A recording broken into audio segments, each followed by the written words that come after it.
ಎಲ್ಲ ನೌಕರರು ನೆಮ್ಮದಿಯಿಂದ ಇರಬೇಕು.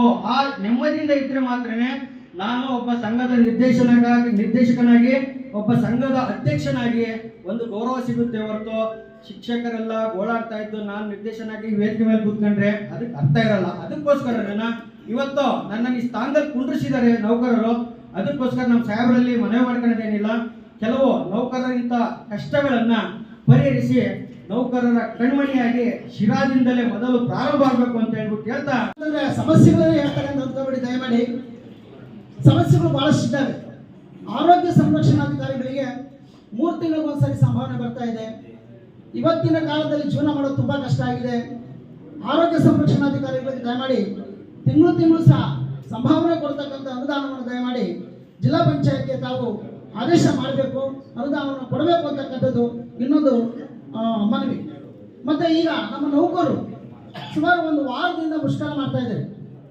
ಬಹುಶಃ ನಿಮ್ಗೆಲ್ಲ ಗೊತ್ತಿರೋ ಹಾಗೆ, ನಮಗೂ ಗೊತ್ತಿರೋ ಹಾಗೆ, ಯಾವುದೇ ಸರ್ಕಾರಗಳು, ಹಿಂದಿರ್ತಕ್ಕಂಥ ಸರ್ಕಾರ, ಇವತ್ತು ಸರ್ಕಾರ, ಮುಂದಿನ ಸರ್ಕಾರವಾಗಲಿ, ಯಾವುದೇ ಜನಪರ ಯೋಜನೆಗಳನ್ನು ಅನುಷ್ಠಾನಗೊಳಿಸಿದಾಗ ಆ ಜನಪರ ಯೋಜನೆಗಳನ್ನು ಅನುಷ್ಠಾನಗೊಳಿಸಿದಾಗ ಅವುಗಳನ್ನು ಮನೆಗೆ ತಲುಪಿಸ್ತಕ್ಕಂಥವ್ರು ಯಾರು ಅಂತಂದ್ರೆ ನಾವು ನೌಕರಾಗಿದ್ದೀವಿ. ಬಿಸಿಲಿರಲಿ, ಮಳೆ ಇರಲಿ, ಚಳಿ ಇರಲಿ, ಗಾಳಿ ಇರಲಿ, ನಿಜಕ್ಕೂ ಸಹ ಹಳ್ಳಿ ಹುಡಿಕೊಂಡು ಹೋಗ್ಬಿಟ್ಟು ಅದನ್ನ ಕಾರ್ಯರೂಪಕ್ಕೆ ತರ್ತಕ್ಕಂಥವ್ರು ನಾವು. ಆ ಕಾರಣಕ್ಕೋಸ್ಕರ ನಮ್ಮ ಮೇಲೆ ಕನಿಕರ ಇರಲಿ. ಈಗ ಚಿಕ್ಕಮಗಳೂರು ಜಿಲ್ಲೆಯಲ್ಲಿ ಯಾಕೆ ಅಂತಂದ್ರೆ ಅದು ತಂತ್ರಾಂಶದಲ್ಲಿ ಆ ಪಾವತಿ ಆಧಾರದ ಮೇಲೆ ಅಲ್ಲಿ ಖಾತೆ ಬದಲಾವಣೆ ಮಾಡಬೇಕು. ಆ ತಂತ್ರಾಂಶದ ತೊಂದರೆಯಿಂದ ಸುಮಾರು 30 ಜನ ಗ್ರಾಮ ಆಡಳಿತಾಧಿಕಾರಿಗಳನ್ನ ಅಮಾನತು ಮಾಡಿದ್ದಾರೆ.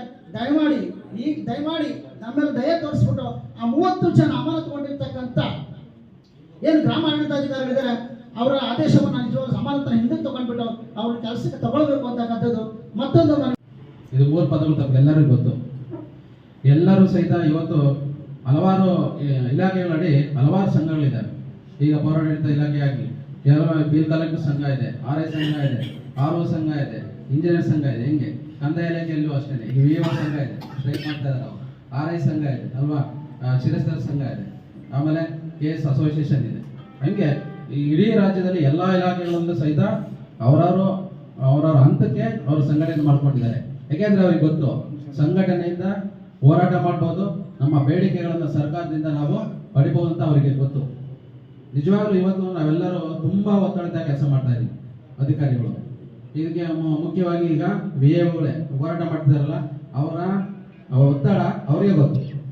ಯಾಕೆಂದ್ರೆ ಬೆಳಿಗ್ಗಿಂದ ಹಿಡಿದು ಅವ್ರಿಗೆ ಸುಮಾರು ಏನೋ 100 ಕಾಲ್ ಬರ್ತಾರೆ ಅಲ್ವಾ, ಅದಕ್ಕೆ ಜಾಸ್ತಿ ಬರ್ತಾರೆ. ಅಷ್ಟು ಒತ್ತಡ ಈಗ ಸರ್ಕಾರದಿಂದ ಆಗ್ತಾ ಇದೆ. ಯಾಕೆ ಅಂತಂದ್ರೆ ಸುಮಾರು 7 ಲಕ್ಷ ಸರ್ಕಾರಿ ಹುದ್ದೆಗಳು ಮಂಜೂರಾಗಿದೆ. ಬಟ್ 5 ಲಕ್ಷ ಜನ ಮಾತ್ರ ಕೆಲಸ ಮಾಡ್ತಿದ್ದಾರೆ. ದಯಮಾಡಿ ನಮ್ಮ ಸಾಹೇಬರು CM ಸಾಹೇಬ್ರ ಹತ್ತಿರ ಇದ್ದಾರೆ, ದಯಮಾಡಿ ಸರ್ ಖಾಲಿ ಇರ್ತಕ್ಕಂಥ ಹುದ್ದೆಗಳನ್ನ ಮುಂದೆ ದಯಮಾಡಿ ತುಂಬಿಸ್ಬೇಕು ಸರ್. ಯಾಕೆಂದ್ರೆ ತುಂಬಾ ಒತ್ತಡ ಆಗ್ತಾ ಇದೆ ಕೆಲಸ ಮಾಡಿ. ಸುಮಾರು ನಮ್ಮ ನಗರಸಭೆಯಲ್ಲಿ 250 ಹುದ್ದೆಗಳಿದ್ದಾರೆ. ನಮ್ಮ ಪೌರ ಕಾರ್ಮಿಕರಿಂದ ರೋಡರ್ಸು, ಹೆಲ್ಪರ್ಸು, ಎಲ್ಲ ಡ್ರೈವರ್ಸು, ಅಟೆಂಡರ್ಸ್ ಎಲ್ಲ ಸೇರಿಸಿ. ಆದರೆ ನಾವು 150 ಜನ ಮಾತ್ರ ಕೆಲಸ ಮಾಡ್ತಾ ಇದ್ದೀವಿ. ದಿನ 1 ಲಕ್ಷ ಜನಸಂಖ್ಯೆ ಇದೆ ನಮ್ಮ ಸಿಟಿನಲ್ಲಿ. ಸುಮಾರು 150 ಜನ ನಾವು ಕೆಲಸ ಮಾಡಿ ಅವರ ದುಮ್ಮಾನಗಳಿಗೆ ನಾವು ದೊರೆಯಕ್ಕೆ ಆಗ್ತಾ ಇಲ್ಲ. ಹಂಗಾಗಿ ನಾವೇನು ಮಾಡ್ತಾ ಇದೀವಿ ಅಂತಂದ್ರೆ ಸುಮಾರು ಬೆಳಗ್ಗೆ ನಮಗೆ DC ಅವ್ರು ಮೀಟಿಂಗ್ ತಗೊಂಡಿದ್ದಾರೆ, ರಾತ್ರಿ 9 ಗಂಟೆಗೆ ಬಿಟ್ಟಿದ್ದಾರೆ ನಿನ್ನೆ. ಅಂಥವು ಸಿಕ್ಕಾಪಟ್ಟೆ ಒತ್ತಡಗಳು ಬರ್ತಾ ಇದೆ. ಅಂದರೆ ಅದಕ್ಕಿಂತ ಮುಂಚೆ ನಾವು ಒಬ್ಬರು ಮನುಷ್ಯರು, ನಾವೇನೇನಾದರೂ ಒಂದು ಮಷಿನ್ ಆದರೆ 24/7 ಕೆಲಸ ಮಾಡೋದಪ್ಪ ಅನ್ಬೋದು. ಅಟ್ಲೀಸ್ಟ್ ಕರೆಂಟ್ ಆದಾಗ ಆಫ್ ಆಗುತ್ತೆ. ಬಟ್ ನಮಗೆ ತುಂಬ ಒತ್ತಡಗಳು ಬರ್ತಾ ಇದೆ. ಆ ವಿಚಾರವನ್ನು ಸನ್ಮಾನ್ಯ ಮುಖ್ಯಮಂತ್ರಿಗಳಲ್ಲಿ ನಮ್ಮೆಲ್ಲರ ಪರವಾಗಿ, ಈ ಶಿಕ್ಷಕರಿಗೂ ಅಷ್ಟೇ, ಶಿಕ್ಷಕರಿಗಂತೂ ಸಿಕ್ಕಾಪಟ್ಟೆ ಇದೆ. ಈಗ ಬಾಳೆಹಣ್ಣು ತರಬೇಕು, ಬಟ್ಟೆ ತರಬೇಕು, ಚಿಕ್ಕಿ ತರಬೇಕು, ಆಮೇಲೆ ಬಿಸಿ ಊಟವನ್ನು ಹಾಕಬೇಕು, ಜೊತೆಗೆ ಎಲ್ಲ ಕೆಲಸ ಕಾರ್ಯಗಳನ್ನ ಅವರೇ ಮಾಡಬೇಕು ಅಲ್ವಾ. ಎಲ್ಲನೂ ಆನ್ಲೈನ್ ಆಗಿದೆ, ಎಲ್ಲ SIDS-ನಲ್ಲೇ ಹಾಕಿ ಈಗೆಲ್ಲ ಮೊಬೈಲ್ ಬಂದಿದೆ. ಒಂದು ಮೆಸೇಜ್ ಡ್ರಾಫ್ಟ್ ವಾಟ್ಸಪ್ಪಲ್ಲಿ ಬಂದರೆ ಅದಕ್ಕೆ ಉತ್ತರ ಕೊಡಬೇಕು ತಕ್ಷಣನೇ. ಹಂಗಾಗಿ ತುಂಬ ಒತ್ತಡದಿಂದ ಕೆಲಸ ಮಾಡ್ತಾ ಇದ್ದೀವಿ. ಅದ್ರ ಜೊತೆಗೆ ಆರೋಗ್ಯದಲ್ಲೂ ಸಹಿತ ಏರುಪೇರು ಆಗ್ತಾ ಇದೆ. ಅದಕ್ಕೆ ನಮ್ಮ ಸಾಹೇಬರಲ್ಲಿ ವಿನಂತಿ, ಬೇಗ ನಮ್ಮ ಎಲ್ಲ ನೌಕರಿಗೆ ಜ್ಯೋತಿ ಸಂಜೀವಿನಿ ಯೋಜನೆಯನ್ನ ಬೇಗ ಜಾರಿಗೊಳಿಸಬೇಕು. ಹಿತದೃಷ್ಟಿ ಅಷ್ಟೇ ಅಲ್ಲ, ಸಾಹೇಬರು ಎಷ್ಟು ಅಂದರೆ 26 ಇಲಾಖೆನೂ 21 ಸಬ್ ಕಮಿಟಿನಲ್ಲಿ ಚೇರ್ಮನ್ ಆಗಿ ಅವರು ಇವಾಗ 50 ವರ್ಷ ಆಗೈತೆ. ಅವರು ವಿಧಾನಸೌಧಕ್ಕೆ ಹೋಗಿ, ವಿಧಾನಸೌಧದಲ್ಲಿ ಮೆಟ್ಲು ಇದು ಕಿಟಕಿಯಾಗಿರೋ ಉಕ್ಕು ಎಲ್ಲ ತಲೆಯಾಗಿದಾವ ಅವ್ರಿಗೆ ತಿಳ್ಕೊಂಬಿಡಿ ಹೇಳ್ತೀನಿ ಹಂಗೆ ಸಾಯವರು ಅಷ್ಟು ಅದ್ರ ಜೊತೆಗೆ ಸಾಯವರಿಗೆ ಅತ್ಯುತ್ತಮ ಶಾಸಕ ಪ್ರಶಸ್ತಿ ಅಂತ ಕೊಟ್ಟಾಗ ನೀವೆಲ್ಲ ಓದ್ಕೊಂಡಿದ್ದೀರಾ. ನೀವ್ಯಾರು ಯಾಕಂದ್ರೆ ನೀವ್ಯಾರು ಹೆಬ್ಬೆಟ್ನರಲ್ಲ, ನೀವೆಲ್ಲ ಡಿಗ್ರಿ ಹೋಲ್ಡರ್. ನಾವು ಹೊರಗಡೆ ಹೋದಾಗ ಬೇಕಾದ್ರೆ ಪಾಪ ಹೆಬ್ಬೆಟ್ನರಿಗೆ ಬಿಡಿಸಿ ಹೇಳ್ಬೋದು. ನೀವೆಲ್ಲ ಶಿಕ್ಷಕರಿದ್ದೀರಾ, 26 ಇಲಾಖೆಯರು ಎಲ್ಲ ಇದ್ದೀರಾ. ಸಾಯವರು ನೀವು ಯಾರು ಇಡೀ ನಮ್ಮ ಈ ಒಂದು ಈ ಕೊಠಡಿನಾಗ ಇರೋ ಪೈಕಿ ನನಗೆ ಗೊತ್ತಿದ್ದಂಗೆ ಇವರು ಯಾರು ಜಿಲ್ಲಾಧ್ಯಕ್ಷರಿದ್ದಾರಲ್ಲ ಅವರು ಹೊರಗಿನವ್ರಮ್ಮ ಕಾಣಿಸ್ತೈತಿ ಚಿರಾಗ್ ಕ್ಷೇತ್ರ ಬಿಟ್ಟು. ಇನ್ನು ಎಲ್ಲ ನಾಗರಿಕರಿಗೂ ನಮ್ಮ ಸಾಹೇಬ್ ಏನು ಕೆಲಸ ಮಾಡ್ತಾರೆ ಏನು ಮಾಡಲ್ಲ ಪ್ರತಿಯೊಂದು ಗೊತ್ತಿರೋ ವಿಚಾರನೇ, ಹೌದು ತಾನೆ ಅಲ್ವಾ? ಅದಕ್ಕೆ ಸಾಹೇಬ್ರಿಗೆ ನೀವೇನು ಓದಿ ನಿಮ್ದು ಭಿನ್ನವರ್ತನೆ ಹೇಳೋ ಅವಶ್ಯಕತೆ ಇಲ್ಲ ನನ್ನ ಅಭಿಪ್ರಾಯದಾಗ. ಯಾಕೆ ಹೇಳ್ತಿದ್ದೀನಿ ಧನ್ಯತಾ ಭಾವಿಸ್ಬಾರ್ದು. ನಾನು ವಕೀಲನಾಗಿ ಹೇಳ್ತೀನಿ, ನೀವೆಲ್ಲ ಸರ್ಕಾರಿ ನೌಕರರು, ಅರ್ಥ ಆಯ್ತಾ? ನಮ್ಮ ಸಾಹೇಬ್ರು ವಕೀಲರೇ, ಅವರು ಸೀನಿಯರ್ ಲಾಯರ್. ಅದ್ರ ಜೊತೆಗೆ ಅವ್ರು ಹೆಂಗೆ ಅಂದರೆ ನೀವು ಒಂದು ಬೆಲ್ಟ್ ತೋರಿಸಿದ್ರೆ ಹಸ್ತ ನುಗ್ತಾರೆ ಸರ್ಕಾರದಲ್ಲಿ, ಆ ರೀತಿನ ಕೆಲಸ ಮಾಡ್ತಾರೆ ಅವರು. ಅವ್ರಿಗೇನು ಯಾರು ನೀವು ಸರ್ಕಾರಿ ನೌಕರರು ಇಂಥದ್ದೇ ಮಾಡಬೇಕು ಅಂತ ಅಡ್ವೈಸ್ ಕೊಡೋ ಅಂತ ಅವಶ್ಯಕತೆ ದಯವಿಟ್ಟು ಇಲ್ಲ ಅಂತ ನನ್ನ ಭಾವನೆ. ಅವ್ರಿಗೆಲ್ಲರೂ ಅಷ್ಟೇ. ಬೆಳಿಗ್ಗೆ ನಾನು ಕರ್ಕೊಂಡೋದು ಹೋಗೋಣ ವಾಣಿ ವಿಲಾಸ ಸಾಗರಕ್ಕೆ ಅಂತ ನಾನು ಕೋರ್ಟ್ ಬಿಟ್ಟು ತಾಲೂಕು ಆಫೀಸ್ ಹೋದೆ. ಒಂದು ಉದಾಹರಣೆ ಹೇಳ್ತೀನಿ. ತಾಲೂಕು ಆಫೀಸ್ನಾಗೆ ರುದ್ರೇಶ್ ಸರ್ ಹೇಳ್ದಂಗೆ ಎಲ್ಲ ನಿಮ್ಮ ವಿಲೇಜ್ ಅಕೌಂಟೆಂಟು ರೆವಿನ್ಯೂ ಇಲಾಖೆಯರು ಇದ್ರು, ಹೆಣ್ಮಕ್ಳು ಇದ್ರು, ಗಂಡು ಮಕ್ಳು ಇದ್ರು. ಅದ್ರ ಒಬ್ರು ಹೆಣ್ಮಕ್ಳು ವಿಲೇಜ್ ಅಕೌಂಟೆಂಟು ಸಣ್ಣ ಪಾಪು ಎತ್ಕೊಂಡು ಬಾಗಲಕೋಟೆ ಅಂತೆ ನನಗೆ ಟ್ರಾನ್ಸ್ಫರ್ ಪ್ರಾಬ್ಲಮ್ ಆಯ್ತು ಸರ್, ಅದು ಯಾವುದೋ ಯೋಜನೆ ಅದು ಇದು ಅಂದರು. ಯಾವುದೇ ಒಬ್ಬ ಜನಪ್ರತಿನಿಧಿ ನಾನು ಹೆಸರು ಹೇಳಲ್ಲ. ನಮ್ಮ ಸಾಹೇಬರು ಅಷ್ಟು ಡಿಫ್ರೆಂಟ್ ಅನ್ನೋದಕ್ಕೆ ಅವಾಗಲೇ ಅವ್ರ ಗನ್ ಮ್ಯಾನು ಇವ್ರನ್ನ PA ಕಾರ್ದು ತಗೊಳ ಶಾಲೆನಿಗೆ ಫೋನ್ ಅಂತಂದು ಯಾರೇ ಚೀಫ್ ಸೆಕ್ರೆಟರಿ ಇಮ್ಮಿಡಿಯೇಟ್ ಮಾತಾಡಿ ಅಲ್ಲಿ ಸಮಸ್ಯೆ ಬಗೆಹರಿಸಿ ಕಾರ್ ಮುಂದ್ಕೋಗಿದ್ದು ಅಂಥ ವ್ಯಕ್ತಿತ್ವ ಇರೋಂಥವ್ರು. ಅದ್ರ ಜೊತೆಗೆ ಸುಮ್ಮನೆ ವಾಣಿ ವಿಲಾಸ ಸಾಗರಕ್ಕೆ ಹೋಗಿಲ್ಲ, ಗುಟ್ಟು ಹೇಳ್ತೀನಿ. ಯಾಕಂದ್ರೆ 90 ಭಾಗ ನಕ್ಷತ್ರ ಥರ ಇದ್ದೀರಲ್ಲ ಮೇಷ್ಟ್ರು ಎಲ್ಲ ಇಲಾಖೆ. ವಾಣಿ ವಿಲಾಸಕ್ಕೆ ಹೋಗಿರೋದು ಸೀರಾ ಬೆಳೀತಾ ಐತೆ. KDB ತಂದವರೆ, ಮುಂದೆ ವಿಮಾನ ನಿಲ್ದಾಣನೂ ಬರುತ್ತೆ, ರೈಲ್ವೆ ಜಂಕ್ಷನ್ ಬರ್ತೈತೆ. ಎಲ್ಲ ಏನೇನು ಮಾಡ್ಬೇಕಾ ಸಾಹೇಬ್ರು ಎಲ್ಲ ಮಾಡಿ, ಜಿಲ್ಲೆನೂ ಮಾಡಿ ಅದಕ್ಕೆ ನೀರು ಸಾಕು ಬರ್ತಾರೆ ಅಂತ ಅಲ್ಲಿಂದ ಬಿಡಿಸೋಕ್ಕೆ ಹೋಗಿರೋದು. ಆದ್ದರಿಂದ ನನಗೆ ಸರ್ಕಾರಿ ನೌಕರರ ಸಂಘದ ಅಧ್ಯಕ್ಷರಾದಂಥ ಕ್ರಿಯಾಶೀಲ ನಾಗರಾಜ್ ಸರ್ ಅವರು ಕರೆದು ಈ ವೇದಿಕೆ ಮೇಲೆ ಮಾತಾಡೋಕ್ಕೆ ಅವಕಾಶ ಕೊಟ್ಟು ಚೇಂಬರ್ ಇಂದ ಸಾರ್ವಜನಿಕರು ಕೂತಿರುವಾಗ ನಾನು ಎಂದೂ ಎದ್ದು ಬರಲ್ಲ, ನಾನು ಯಾವತ್ತೂ ಎದ್ದು ಬರಲ್ಲ. ಇಷ್ಟೊತ್ತಾದ್ರೂ ಇರ್ತಾರೆ, ಈಗಲೂ ಕೂಡ ಇದ್ರು. ಆದ್ರೆ ಈ ಪ್ರೋಗ್ರಾಮ್ಗೆ ನಾನು ಎದ್ದು ಬಂದೆ ಯಾಕಂದ್ರೆ ನಮ್ಮ ಎಲ್ಲ ಇಲಾಖೆಗಳ ಪ್ರತಿನಿಧಿಗಳು ಇಲ್ಲಿ ಇರ್ತೀರಿ ಅಂತ. ನಾವು ಏನು ನಮ್ಮ ಭಾರತೀಯ ಅಸ್ಮಿತೆ ಏನಿದೆ, ವಸುದೈವ ಕುಟುಂಬಕಂ ಅಂತ, ನಾವೆಲ್ಲರೂ ಅದು ಇಟ್ ಇಸ್ ನಾಟ್ ವಸುದೈವ ಕುಟುಂಬಕಂ ಅಂತ, ಈ ಭೂಮಿನೇ ಒಂದು ಕುಟುಂಬ ಅನ್ನೋ ರೀತಿ. ಸೊ ಹಂಗೆ ನಾವು ಈ ಸರ್ಕಾರಿ ಇಲಾಖೆಗಳ ಒಂದು ಕುಟುಂಬ ಇದೆ, ಸರ್ಕಾರಿ ನೌಕರರ ಸಂಘದ ಒಂದು ಸುಂದರ ಒಂದು ಸಂಜೆಯ ಸಮ್ಮಿಲನ ಇದು. ಸೊ ಇದನ್ನು ನಾನು ಮಿಸ್ ಮಾಡಬಾರ್ದು ಅಂತ ಅಲ್ಲಿ ನಮ್ಮ AD ಅವ್ರನ್ನ ಬಿಟ್ಟು ಅವ್ರದ್ದೇನು ಇಶ್ಯೂಸ್ ಇದೆ ಕೇಳಿ ಅಂತಂದೇಳಿ ಒಂದು 10 ನಿಮಿಷದಲ್ಲಿ ರಿಟರ್ನ್ ಆಗ್ತೀನಿ ಅಂತ ಹೇಳಿ ಬಂದೆ. ಯಾಕಂದ್ರೆ ಅನೇಕ ವಿಚಾರಗಳಲ್ಲಿ ನಾವೆಲ್ಲ ಒಟ್ಟೊಟ್ಟಾಗಿ ಕೆಲಸ ನಿರ್ವಹಿಸ್ತಾ ಇರ್ತೀವಿ, ಆದ್ರೆ ಎಲ್ಲರೂ ಇಷ್ಟು ಫ್ರೀಯಾಗಿ ಕೂಡುವಂತ ಸಂದರ್ಭ ಬಂದಿರೋದಿಲ್ಲ. ಜೊತೆಗೆ ಯಾವಾಗಲೂ ನಾವು ಯಾವುದೋ ಒಂದು ಚುನಾವಣೆ ಅಥವಾ ಇನ್ಯಾವುದೋ ಒಂದು ಟಾಸ್ಕ್ ಫೋರ್ಸ್ ಆ ಥರ ಎಲ್ಲ ನಾವೆಲ್ಲ ಒಟ್ಟೊಟ್ಟಾಗಿ ಸೇರಿದಾಗ ನಾವೊಂದು 10 ನಿಮಿಷ ನಮ್ಮ ಕಷ್ಟ ಸುಖ ಒಳ್ಳೇದು ನಮ್ಗಿರ್ತಕ್ಕಂಥ ಚಾಲೆಂಜಸ್ ಇವನ್ನೆಲ್ಲ ಮಾತನಾಡುವಂಥ ಅವಕಾಶನೂ ಆಗಿರೋದಿಲ್ಲ. ಸೊ ಹಾಗಾಗಿ ಫಸ್ಟ್ ಟೈಮ್ ಇಲ್ಲಿಗೆ ಬಂದ 6 ತಿಂಗಳು ನನ್ನ ಚೇಂಬರಲ್ಲಿ ಇವಾಗ ಇಷ್ಟೊತ್ತಲ್ಲೂ ಇರ್ತಾರೆ ಜನ ಕಾಯ್ತಿದ್ರು ಅಂದ್ರೆ I will attend to people. So but ಈಗಲೂ ಇದ್ರು ನಮ್ಮ AD ಅವ್ರನ್ನ ಬಿಟ್ಟು ಬಂದಿದ್ದೀನಿ because I wanted to meet you all, ನಿಮ್ಮನ್ನೆಲ್ಲ ಒಂದು round also treat you all ನಿಮ್ಮನ್ನೆಲ್ಲ. ಸೊ ಕುತ್ಕೊಳ್ಳೋ ಆಂಬಿಯನ್ಸ್ ಇರಬೇಕು. ಏನಾರ ಕೆಲಸ ಮಾಡ್ಲಿಕ್ಕೆ ಮುಂಚೆ ಅದನ್ನ ನಾವು ಮನಗಂಡು ನಾವು ಮೊದಲು ಆ ಕೆಲಸಕ್ಕೆ ಕೈ ಹಾಕಿದ್ವಿ ಸರ್. ಆ ನಿಟ್ಟಿನಲ್ಲಿ ಇವಾಗ ಸ್ವಲ್ಪ ಒಂದು ತಿಂಗಳು ಲೇಟ್ ಆಗಿ ನಾವು ಕ್ಯಾಲೆಂಡರ್ನ ಕೊಡ್ತಾ ಇದೀವಿ. ಇದುವರೆಗೂ ಕೂಡ ಸಾಹೇಬರಿಗೆ ತಾವೆಲ್ಲರೂ ಕೂಡ ಕೆಲವು ಮನವಿಗಳನ್ನ ಇಟ್ಟಿದ್ದೀರಿ.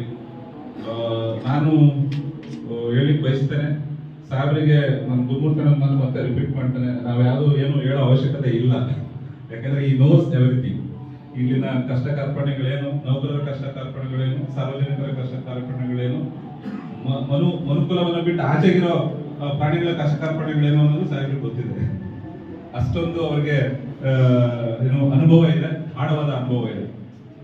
ನಾನು ಹೇಳ್ಕೊಳ್ಳೋದಾದ್ರೆ ವೈಯಕ್ತಿಕವಾಗಿ ನನಗೆ ಕೂಡ ಮೊದಲಿಗೆ ಒಂದು ಸೋಷಿಯಲ್ ಎಲಿಮೆಂಟ್ ಆಗಲಿಕ್ಕೆ, ಸಮಾಜದಲ್ಲಿ ಇವ್ರನ್ನ ಮಾತಾಡಿಸ್ಲಿಕ್ಕೆ, ಇವ್ರಿಗೇನೋ ಮಾಡ್ಬೇಕು ಅನ್ಸ್ಲಿಕ್ಕೆ ಕಾರಣ ಸಾಹೇಬ್ರೆ. ಯಾಕಂದ್ರೆ ಅವ್ರ ಜೊತೆ ನಾನು ಬಹಳ ವರ್ಷಗಳಿಂದ ಬೆಳ್ಕೊಂಡ್ ಬಂದಿದ್ದೀನಿ. ಸೊ ಅವತ್ತು ನಮಗೆ ಈ ಸೋಷಿಯಲ್ ಎಲಿಮೆಂಟ್ ಆಗ್ಲಿಕ್ಕೆ ಅದು ದಿಕ್ಕಿಗೆ ಬಂದಿದ್ದೆ ಸಾಹೇಬ್ರು ನೋಡಿ, ನಾವು ಸಾಹೇಬ್ರು ಅದಕ್ಕೆ ಹೋಗಿ ಎರಡನೇದು ನಾನು PDO ಹುದ್ದೆಗೆ ಹೋಗಿರೋದು ಅವರಿಂದಲೇ. ನಾನು ಹೋಗಲ್ಲ ಅಂತ ಕೂತಿದ್ದೆ, ನಾನು PDO ಹೋಗ್ಲೇಬೇಕು ಅಂತ ಹೇಳಿ ಕಳಿಸಿದವರು ಅವರೇ. ಹೋದ್ಮೇಲೆ ನಾನು ಸಕ್ಸಸ್ಫುಲ್ PDO ಆಗಬೇಕು. ಮತ್ತೆ ಇವತ್ತೇನಾದ್ರು ಸಣ್ಣ ಮಟ್ಟದ ಒಂದು ನಾಯಕತ್ವ ವಹಿಸ್ಕೊಂಡಿದ್ದೀನಿ.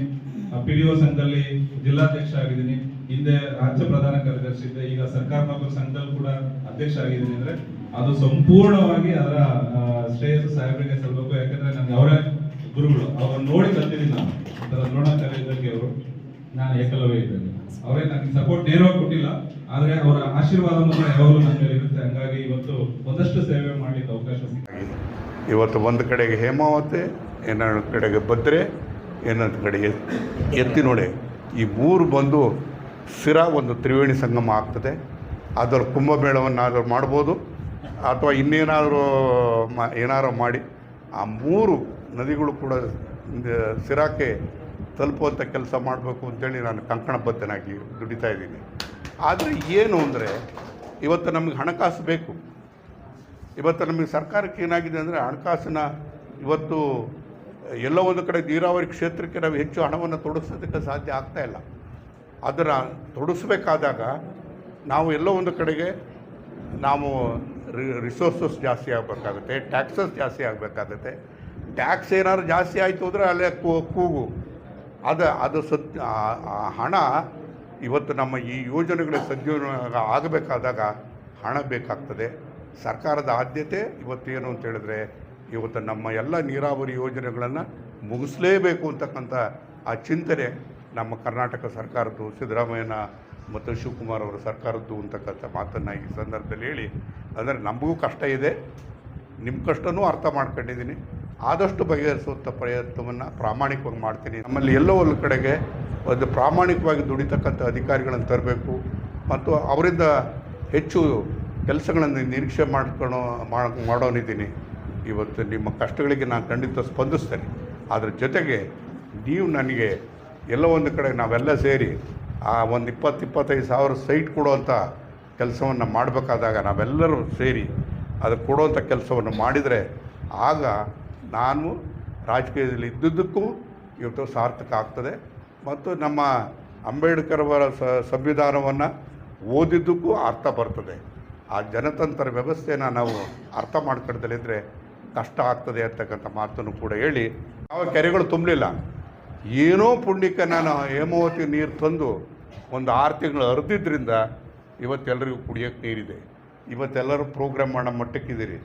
ಏನಾರು ಇಲ್ಲ ಅಂದರೆ ಇವತ್ತೇ ಕೆರೆಯ ನೀರು ಇಲ್ದಿದ್ರೆ ಈ ಪ್ರೋಗ್ರಾಮು ಇರಲಿಲ್ಲ, ಈ ಬಿಲ್ಡಿಂಗ್ ಸುಣ್ಣ ಬಣ್ಣ ಹೊಡೆಯೋರು ಗೊತ್ತಿರ್ತಿರ್ಲಿಲ್ಲ. ಆ ರೀತಿಯಾಗಿ ಆಗಿರ್ತಿತ್ತು.